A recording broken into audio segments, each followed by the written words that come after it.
পৃথিবীতে যার জন্ম হয়েছে তাকে মৃত্যুর স্বাদ পেতেই হবে, এটা আমরা সবাই জানি। কিন্তু একবারও কি ভেবে দেখেছেন, যিনি কোটি কোটি মানুষের জান অত্যন্ত নিপুণভাবে কবজ করছেন, সেই মালাকুল মাউত বা হজরত আজরাইল আলাইহিসসালামের মৃত্যু কিভাবে হবে? যেদিন আসমান আর জমিনের সব কিছু ধ্বংস হয়ে যাবে, চারদিকে থাকবে শুধু পিনপতন নীরবতা, তখন মহান আল্লাহ স্বয়ং মৃত্যুর ফেরেশতা আজরাইল আলাইহিসসালামকে নির্দেশ দেবেন, তুমিও মনে যাও। জানেন, নিজের জান নিজে কবজ করার সময় আজরাইল আলাইহিসসালাম এমন এক ভয়ঙ্কর চিৎকার দিয়ে উঠবেন, যা শুনলে মৃত মানুষও ভয়ে দ্বিতীয়বার মারা যেত। সেদিন আসলে কি ঘটবে মহাবিশ্বে, কিভাবে শুরু হবে কিয়ামত? এই ভিডিওটি আজ আপনার রাতের ঘুম হারাম করে দিতে পারে। যদি দুর্বল চিত্তের হন তবে এখনই ভিডিওটি স্কিপ করুন, আর যদি বুকের ভেতর সাহস থাকে তবে ঈমানকে শক্ত করে শেষ পর্যন্ত শুনুন। হাদিস শরীফে এসেছে, মহান আল্লাহ রাব্বুল আলামিন যেদিন এই বিশাল পৃথিবী এবং আসমান সৃষ্টি করেছেন, ঠিক সেই দিনই তিনি এক বিশাল আকৃতির ফেরেশতাকে একটি বিশেষ দায়িত্ব দিয়ে দাঁড় করিয়ে রেখেছেন। তার নাম হজরত ইসরাফিল আলাইহিসসালাম। তার দায়িত্ব জিব্রাইল আলাইহিসসালামের মতো ওহী আনা নয়, অথবা মিকাইল আলাইহিসসালামের মতো বৃষ্টি নামানো নয়। তার একটাই কাজ, একটি বিশাল আকৃতির শিঙ্গা বা সুর নিজের মুখের কাছে ধরে আল্লাহর আদেশের অপেক্ষায় দাঁড়িয়ে থাকা। আমাদের প্রিয় নবী হজরত মুহাম্মদ সাল্লাল্লাহু আলাইহি ওয়াসাল্লাম বলেছেন, হজরত ইসরাফিল আলাইহিসসালাম যেদিন থেকে শিঙ্গাটি মুখে নিয়েছেন, সেদিন থেকে তিনি তার চোখ আল্লাহর আরশের দিকে স্থির করে রেখেছেন। তিনি এক সেকেন্ডের জন্যও চোখের পলক ফেলেন না। তার বুকের ভেতর চরম ভয়, যদি তিনি চোখের পলক ফেলেন, আর ঠিক সেই মুহূর্তেই আল্লাহ ফু দেওয়ার হুকুম দিয়ে দেন। একবার শুধু চোখ বন্ধ করে ভাবুন, একজন মহান ফেরেশতা কোটি কোটি বছর ধরে চোখের পলক না ফেলে শ্বাস বন্ধ করে দাঁড়িয়ে আছেন শুধু তার রবের একটা হুকুমের অপেক্ষায়। আর আমরা দুনিয়ার মানুষ কতটা নিশ্চিন্তে ঘুমাই, কতটা অহংকার নিয়ে পৃথিবীতে হেঁটে বেড়াই। পৃথিবীর বয়স যখন একেবারে শেষ হয়ে আসবে, দুনিয়াতে যখন আল্লাহ নাম নেওয়ার মতো আর একজন মানুষও বেঁচে থাকবে না, যখন চারদিকে শুধু জিনা, খুন, সুদ আর জুলুমের রাজত্ব চলবে, ঠিক তখনই আল্লাহ সেই চূড়ান্ত ফয়সালা নেমে আসবে। দিনটি হবে শুক্রবার বা জুমাবার। মানুষ তখন কিয়ামতের কথা ভুলেই যাবে, তারা নিজেদের দুনিয়াবি কাজে চরম ব্যস্ত থাকবে। সহি বুখারীর হাদিসে নবীজি সাল্লাল্লাহু আলাইহি ওয়াসাল্লাম বলেছেন, কিয়ামত এমনভাবে হঠাৎ করে চলে আসবে যে বাজারে দুজন মানুষ কাপড় কেনার জন্য দরদাম করবে, কিন্তু তারা সেই কাপড় কেনা বা ভাঁজ করা শেষ করতে পারবে না, তার আগেই কিয়ামত শুরু হয়ে যাবে। একজন কৃষক তার উট বা গরুর দুধ দহন করে নিয়ে আসবে, কিন্তু সে সেই দুধ এক ঢোক পান করার সুযোগ পাবে না। একজন ক্ষুধার্ত মানুষ তার নিজের মুখের কাছে খাবারের লোকমা তুলে নেবে, কিন্তু সে তা গিলে খাওয়ার আগেই কিয়ামতের শিঙ্গায় ফু দেওয়া হবে। ঠিক এভাবেই পৃথিবীর সব ব্যস্ততার মাঝখানে যখন কেউ টের পাবে না, হঠাৎ আসমান থেকে হজরত ইসরাফিল আলাইহিসসালাম তার শিঙ্গায় প্রথম ফুঁকটি দেবেন। কোরআনের ভাষায় একে বলা হয় নাফখাতুল ফাজা বা চরম আতঙ্কের ফুঁক। এই ফুঁকের আওয়াজ কেমন হবে? এটি দুনিয়ার কোনো মাইক বা বোমার আওয়াজ নয়, এটি হবে এমন এক ভয়ঙ্কর, তীক্ষ্ণ এবং কলিজা কাঁপানো শব্দ তরঙ্গ, যা মানুষের স্নায়ুতন্ত্রকে মুহূর্তের মধ্যে অকেজো করে দেবে। প্রথম আওয়াজটি হবে খুব ক্ষীণ, কিন্তু ধীরে ধীরে তা এত বিকট আর কান ফাটানো গর্জনে পরিণত হবে যে মানুষ ভয়ে পাথর হয়ে যাবে। কোরআনের সূরা আল হজ্জের প্রথম আয়াতেই আল্লাহ এই ভয়ঙ্কর দৃশ্যের কথা বলে মানুষকে সতর্ক করেছেন। আল্লাহ বলেছেন, হে মানুষেরা, তোমাদের রবকে ভয় করো, নিশ্চয়ই কিয়ামতের প্রকম্পন এক ভয়ঙ্কর ব্যাপার। এরপর আল্লাহ বলছেন, যেদিন তোমরা তা দেখবে, সেদিন দেখতে পাবে প্রতিটি স্তন্যদায়ী মা তার দুধের শিশুকে ভুলে যাবে, প্রতিটি গর্ভবতী নারী আতঙ্কে তার গর্ভপাত করে ফেলবে। তুমি মানুষকে দেখবে মাতালের মতো এদিক ওদিক টলছে, অথচ তারা মদ পান করেনি, বরং আল্লাহর আযাব এতটাই ভয়ঙ্কর যে ভয়ে তাদের এই দশা হয়েছে। একটু কল্পনা করুন দৃশ্যটা, একজন মা, যে মা তার সন্তানকে নিজের প্রাণের চেয়েও বেশি ভালোবাসে, যে মা সন্তানের জন্য নিজের জীবন দিতে পারে, সেই মা আতঙ্কে তার কোলের দুধের শিশুকে মাটিতে ফেলে দিয়ে নিজের জান বাঁচানোর জন্য দৌড়াচ্ছে। গর্ভবতী নারীরা ভয়ে কাঁপতে কাঁপতে মাটিতে লুটিয়ে পড়ছে, মানুষ পাগলের মতো চিৎকার করছে, একে অপরের গায়ের উপর দিয়ে দৌড়াচ্ছে, কারো পায়ে জুতো নেই, কারো গায়ে কাপড় ঠিক নেই, কিন্তু তারা পালাবে কোথায়? কারণ বিপদ শুধু মাটির ওপর নয়, বিপদ আসছে আসমান থেকেও। আল্লাহ আকাশকে হুকুম দেবেন, যেই আকাশ এতদিন আমাদের মাথার ওপর ছাদের মতো নিরাপদ ছিল, যেই আকাশ দেখে আমরা মুগ্ধ হতাম, সেই আকাশ সেদিন টুকরো টুকরো হয়ে ফেটে পড়তে শুরু করবে। আল্লাহ বলেছেন, আকাশ সেদিন গলে যাওয়া তামা বা ফুটন্ত তেলের মতো হয়ে যাবে। আর রাতের আকাশের ওই সুন্দর নক্ষত্রগুলো, তারা তাদের আলো হারিয়ে ফেলবে, সেগুলো খসে খসে বৃষ্টির মতো পৃথিবীর বুকে আছড়ে পড়বে। সূর্য, যা আমাদের আলো দেয়, তা আলোহীন হয়ে কুঁচকে যাবে। পুরো মহাবিশ্ব এক গাঢ় এবং ভয়ঙ্কর অন্ধকারে ঢেকে যাবে। শুধু আকাশ নয়, পৃথিবীর সবচেয়ে শক্ত জিনিসগুলোর অবস্থাও সেদিন শোচনীয় হবে। আমাদের চোখের সামনের এই বিশাল বিশাল পাহাড়গুলো, যেগুলো মেঘের বুক চিরে দাঁড়িয়ে থাকে, আল্লাহর হুকুমে সেগুলো মাটি থেকে শেকড় সহ উপড়ে যাবে। পবিত্র কোরআনে বলা হয়েছে, পাহাড়গুলো হবে ধুনো রঙিন তুলোর মতো। অর্থাৎ লেপ তোষক বানানোর সময় তুলো যেমন বাতাসে উড়ে বেড়ায়, পৃথিবীর সবচেয়ে বড় বড় পাহাড়গুলো সেদিন ওজনহীন হয়ে শূন্যে ভাসতে থাকবে এবং একে অপরের সাথে সজোরে ধাক্কা খেয়ে চূর্ণ বিচূর্ণ হয়ে ধুলোবালিতে পরিণত হবে। সাগরের পানিগুলো কি শান্ত থাকবে? না, সাগরের পানি টক বক করে ফুটতে শুরু করবে। পাহাড় সমান উঁচু উঁচু ঢেউ উঠবে এবং একসময় সেই পানিতে দাউ দাউ করে আগুন ধরে যাবে। চিন্তা করতে পারেন, যে পানি দিয়ে আমরা আগুন নেভাই, সেই পানি সেদিন আগুনে পরিণত হবে।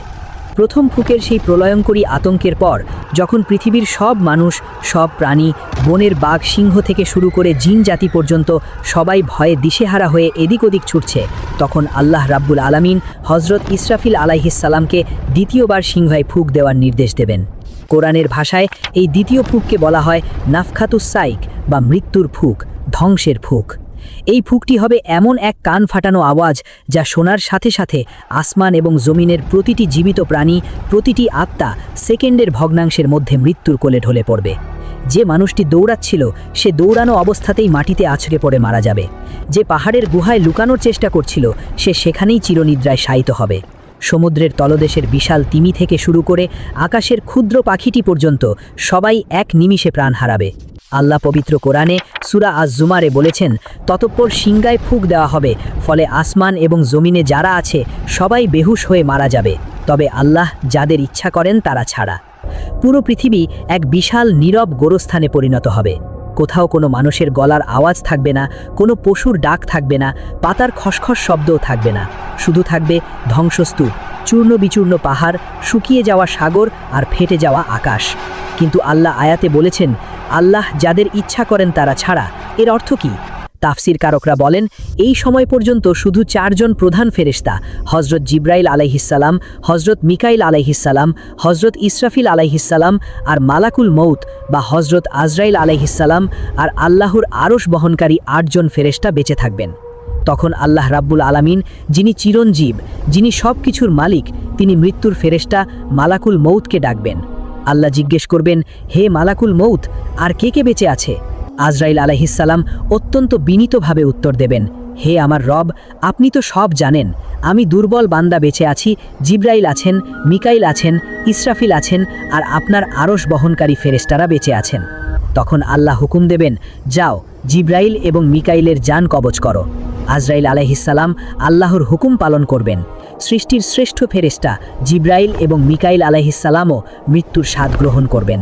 তারা সিজদায় লুটিয়ে পড়ে মৃত্যুবরণ করবেন। আল্লাহ আবার জিজ্ঞেস করবেন, এবার বলো, আর কে কে বেঁচে আছে? আজরাইল আলাইহিসসালাম বলবেন, হে আমার মহান রব, হে পরাক্রমশালী, এখন আসমান জমিনে কেউ নেই, শুধু আপনি আছেন, যিনি চিরঞ্জীব, যার কোনো মৃত্যু নেই, আর আপনার এই দুর্বল নগণ্য বান্দা মৃত্যুর ফেরেশতা আজরাইল বেঁচে আছে। তখন আল্লাহ রাব্বুল আলামিন এমন এক নির্দেশ দেবেন, যা শুনে স্বয়ং মৃত্যুর ফেরেশতাও শিউরে উঠবেন। আল্লাহ বলবেন, হে মালাকুল মৌত, আমি জিন এবং ইনসানের জন্য মৃত্যুকে সৃষ্টি করেছি। আজ সব সৃষ্টি ধ্বংস হয়ে গেছে, তুমিও আমার একটি সৃষ্টি, সুতরাং তুমিও মরে যাও। হাদিস শরীফে এসেছে, আল্লাহর এই হুকুম পেয়ে আজরাইল আলাইহিসসালাম জান্নাত এবং জাহান্নামের মাঝখানে গিয়ে দাঁড়াবেন। তিনি নিজের জান নিজ কবজ করার জন্য প্রস্তুত হবেন। যখন তিনি নিজের রূহ টান দেবেন, তখন তিনি এমন এক বিকট এবং ভয়ঙ্কর চিৎকার করে উঠবেন, যে চিৎকার যদি পৃথিবীর মৃত মানুষ বা জিনরা শুনত, তবে শুধু সেই চিৎকারের ভয়েই তারা পুনরায় মারা যেত। মৃত্যুর ফেরেশতা, যিনি কোটি কোটি মানুষের জান অত্যন্ত সহজেই কবজ করেছেন, তিনি নিজের মৃত্যুর যন্ত্রণায় ছটপট করতে করতে মাটিতে লুটিয়ে পড়বেন। মৃত্যুর কোলে ঢলে পড়ার আগেই তিনি বলবেন, হে আল্লাহ, আমি যদি জানতাম যে মৃত্যুর কষ্ট এত ভয়াবহ, তবে আমি আপনার মুমিন বান্দাদের জান কবজ করার সময় আরও অনেক বেশি রহমত এবং দয়া করতাম। আজরাইল আলাইহিসসালামের মৃত্যুর পর পুরো মহাবিশ্বে, আসমান এবং জমিনের কোথাও আর কোনো প্রাণীর স্পন্দন থাকবে না। কোনো ফেরেশতা নেই, কোনো মানুষ নেই, কোনো জিন নেই, কোনো পাখি নেই, শুধু এক মহাশূন্যতা, এক গহীন অন্ধকার আর পিন পতন নিস্তব্ধতা। তখন আসমান ও জমিনের একমাত্র মালিক, সকল রাজাধিরাজ, মহান আল্লাহ রাব্বুল আলামিন একাই থাকবেন। তিনি বিশাল আসমানগুলোকে তার ডান হাতে গুটিয়ে নেবেন, ঠিক যেমন মানুষ পড়ার পর খবরের কাগজ গুটিয়ে ফেলে।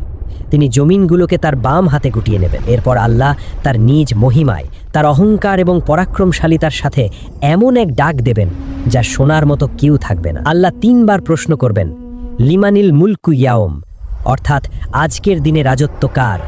লিমানিল মুলকু ইয়াওম, আজ ক্ষমতা কার হাতে? লিমানিল মুলকু ইয়াওম, কোথায় আজ দুনিয়ার সেই অহংকারী রাজারা? কোথায় সেই ফেরাউন, নমরুদ, সাদ্দাদ? কোথায় সেই স্বৈরাচারীরা যারা দুনিয়াতে ক্ষমতা পেয়ে বুক ফুলিয়ে চলত? কোথায় তারা যারা আমার গরিব বান্দাদের ওপর জুলুম করত? পুরো মহাবিশ্ব চুপ, উত্তর দেওয়ার মতো একটা পিঁপড়াও বেঁচে নেই। তখন আল্লাহ রাব্বুল আলামিন নিজেই নিজের প্রশ্নের উত্তর দেবেন। তিনি তার অনন্ত প্রতাপের সাথে ঘোষণা করবেন, লিল্লাহিল ওয়াহিদুল কাহ্হার, অর্থাৎ আজকের রাজত্ব, আজকের ক্ষমতা একমাত্র আল্লাহর, যিনি এক ও অদ্বিতীয়, যিনি পরাক্রমশালী এবং সব কিছুর ওপর বিজয়ী। পুরো মহাবিশ্ব যখন এই অনন্ত নিস্তব্ধতায় ডুবে থাকবে, তখন কত বছর, কত যুগ বা কত হাজার বছর পার হয়ে যাবে তা একমাত্র আল্লাহই ভালো জানেন। হাদিস শরীফে এসেছে, 2 ফুকের মাঝখানে 40 ব্যবধান থাকবে। মহান সাহাবী হজরত আবু হুরায়রা রাদিয়াল্লাহু আনহুকে অন্য লোকেরা জিজ্ঞাসা করেছিলেন, এই 40 কি 40 দিন, নাকি 40 মাস, নাকি 40 বছর? হজরত আবু হুরায়রা রাদিয়াল্লাহু আনহু বলেছিলেন, আমি জানি না, কারণ এই সময়কাল শুধু আল্লাহই জানেন। এই সুদীর্ঘ নীরবতার পর আল্লাহ রাব্বুল আলামিন যখন বিচার দিবস শুরু করার সিদ্ধান্ত নেবেন, তখন তিনি আবার তার কুদরতের প্রকাশ ঘটাবেন। আল্লাহ সবার আগে জীবিত করবেন হজরত ইসরাফিল আলাইহিসসালামকে। ইসরাফিল আলাইহিসসালাম গভীর ঘুম থেকে ওঠার মতো জেগে উঠবেন। তিনি দেখবেন তার হাতে সেই ভয়ঙ্কর শিঙ্গাটি পড়ে আছে। তিনি সাথে সাথে সেটি তুলে নেবেন এবং আল্লাহর আরশের দিকে তাকিয়ে পরবর্তী নির্দেশের অপেক্ষায় থাকবেন। তখন আল্লাহ আসমান থেকে এক বিশেষ ধরনের বৃষ্টি বর্ষণ করবেন। তাফসির কারকগণ বলেন, এই বৃষ্টি দুনিয়ার সাধারণ বৃষ্টির মতো হবে না, এটি হবে মাউল হায়াত বা জীবনের পানি। এই পানি পুরুষদের বীর্যের মতো ঘন হবে। এই বৃষ্টি টানা 40 দিন ধরে পৃথিবীর বুকে সেই চূর্ণ বিচূর্ণ পাহাড় আর ধুলোয় মিশে থাকা মাটির ওপর ঝরতে থাকবে। এই বৃষ্টির স্পর্শে এক অদ্ভুত ব্যাপার ঘটবে। মাটির নিচে থাকা মানুষের পচা গলা হাড়গোড়গুলো আবার জোড়া লাগতে শুরু করবে। মাটির নিচে কঙ্কালগুলোর গায়ে মাংস গজাবে, রগ তৈরি হবে, চামড়া দিয়ে শরীর ঢেকে যাবে। তারা পূর্ণাঙ্গ মানুষ হিসেবে তৈরি হয়ে যাবে, কিন্তু তাদের শরীরে কোনো রূহ বা প্রাণ থাকবে না। তারা মাটির নিচে নিথর হয়ে শুয়ে থাকবে। তখন আল্লাহ রাব্বুল আলামিন হযরত ইসরাফিল আলাইহিসসালামকে হুকুম দেবেন, হে ইসরাফিল, এবার 3য় ফুকটি দাও। কুরআনের ভাষায় এই ফুককে বলা হয় নাফখাতুল বাস বা পুনরুত্থানের ফুক। ইসরাফিল আলাইহিসসালাম তার শিঙ্গায় এক প্রচণ্ড ফুক দেবেন, আর সেই ফুকের সাথে সাথে আল্লাহ রাব্বুল আলামিন সমস্ত রূহকে হুকুম দেবেন, তোমরা তোমাদের নিজ নিজ শরীরে প্রবেশ করো। কোটি কোটি রূহ যা এতদিন বারজাখে বা অপেক্ষমান জগতে ছিল, তারা চোখের পলকে বাতাসের বেগে যার যার শরীরের দিকে ছুটে যাবে। প্রত্যেকটি রূহ ঠিক তার নিজের শরীরকেই খুঁজে নেবে।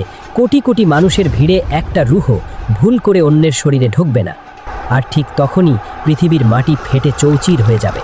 কুরআনের সূরা জিলজালে আল্লাহ বলেছেন, এবং জমিন যখন তার ভেতরের সব বোঝা মানুষদের বের করে দেবে। কোটি কোটি মানুষ, হযরত আদম আলাইহিসসালাম থেকে শুরু করে কিয়ামত পর্যন্ত যত মানুষ জন্মেছিল, সবাই একযোগে মাটির নিচ থেকে মাথা তুলে দাঁড়াবে।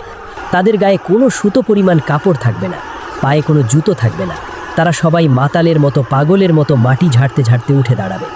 তাদের চোখে মুখে থাকবে চরম আতঙ্ক আর বিস্ময়। তারা এদিক ওদিক তাকাবে। যারা দুনিয়াতে আল্লাহকে মানেনি, তারা ভয় চিৎকার করে বলবে, হায় আমাদের দুর্ভোগ, কে আমাদের এই ঘুমের জায়গা থেকে জাগিয়ে তুলল? তখন মুমিনরা বা ফেরেশতারা উত্তর দেবে, এটাই তো সেই দিন যার ওয়াদা দয়াময় আল্লাহ করেছিলেন এবং রাসূলগণ সত্য বলেছিলেন। শুরু হবে হাসরের ময়দানের দিকে দৌড়। কেউ কারো দিকে তাকানোর সময় পাবে না। মা তার সন্তানকে চিনতে পেরেও দূরে পালিয়ে যাবে। ভাই তার ভাইকে এড়িয়ে চলবে। স্বামী তার স্ত্রীকে দেখে মুখ ফিরিয়ে নেবে। দুনিয়াতে যে মানুষটা আপনার জন্য জীবন দিতে প্রস্তুত ছিল, হাসরের মাঠে সে আপনাকে দেখে পালিয়ে যাবে। কারণ সবার মাথায় একটাই চিন্তা, আজ আমার কি হবে, আজ আমার বিচার হবে, আমার আমলনামায় কি লেখা আছে, আমি কি জান্নাতে যাব নাকি জাহান্নামের আগুনে জ্বলব। মানুষগুলো পঙ্গপালের মতো একদিকে ছুটতে থাকবে। তাদের হাঁকিয়ে নিয়ে যাওয়ার জন্য আকাশ থেকে আগুন নামবে। ফেরেশতারা তাড়া করবে। হাসরের সেই বিশাল ময়দান হবে সাদা, সমতল আর রুটির মতো গোলাকার, যেখানে লুকানোর কোনো গাছ থাকবে না, কোনো গর্ত থাকবে না, কোনো বিল্ডিং থাকবে না। যে সূর্য আমাদের থেকে 9,30,00,000 মাইল দূরে আছে, সেই সূর্যকে নামিয়ে আনা হবে মানুষের মাথায় মাত্র 1 মাইল বা 1 বিঘতে উপরে। রোদের তাপে মানুষের মাথার মগজ ভাতের মাড়ের মতো টকবক করে ফুটতে থাকবে। মানুষ নিজের পাপের কারণে নিজের ঘামের মধ্যে হাবুডুবু খেতে থাকবে। কারো ঘাম হবে পায়ের গোড়ালি পর্যন্ত, কারো হাঁটু পর্যন্ত, কারো কোমর পর্যন্ত, আবার কেউ নিজের ঘামের ভেতরেই ডুবে হাবুডুবু খেতে থাকবে। আর এই ভয়ঙ্কর দিনটি দুনিয়ার হিসেবে 1-2 দিন নয়, পুরো 50,000 বছরের সমান দীর্ঘ হবে। আর সেই দিন এই ভয়ঙ্কর রোদের মাঝে কোনো এসি থাকবে না, কোনো ছাতা থাকবে না। শুধুমাত্র 7 শ্রেণীর মানুষ আল্লাহর আরশের নিচে ভিআইপি ছায়া পাবে। কারা তারা? যারা দুনিয়াতে যৌবনের তাড়নায় পাপ করেনি, আল্লাহকে ভয় করে চলেছে, যারা ক্ষমতার চেয়ারে বসে ন্যায় বিচার করেছে, যারা এত গোপনে দান করেছে যে ডান হাত দান করলে বাম হাতও জানতে পারেনি, আর যাদের অন্তর সব সময় মসজিদের সাথে লাগানো ছিল। প্রিয় ভাই ও বোনেরা, আমাদের ঘুম ভাঙানোর জন্য আজ আমরা দুনিয়ার মোহে পড়ে টাকার পেছনে ছুটে মোবাইল আর ইন্টারনেটে ডুবে গিয়ে সেই ভয়াবহ দিনটিকে ভুলে গেছি। এখনও সময় আছে, শ্বাস থাকতে আল্লাহর কাছে তওবা করুন, 5 ওয়াক্ত নামাজ ধরুন, কারণ যখন হজরত ইসরাফিল আলাইহিসসালামের সিংগায় ফুঁক পড়ে যাবে তখন হাজার কাঁদলেও আর তওবা করার কোনো সুযোগ থাকবে না। আল্লাহ আমাদের সবাইকে হাসরের ময়দানে আরশের ছায়া নসিব করুন। আমিন।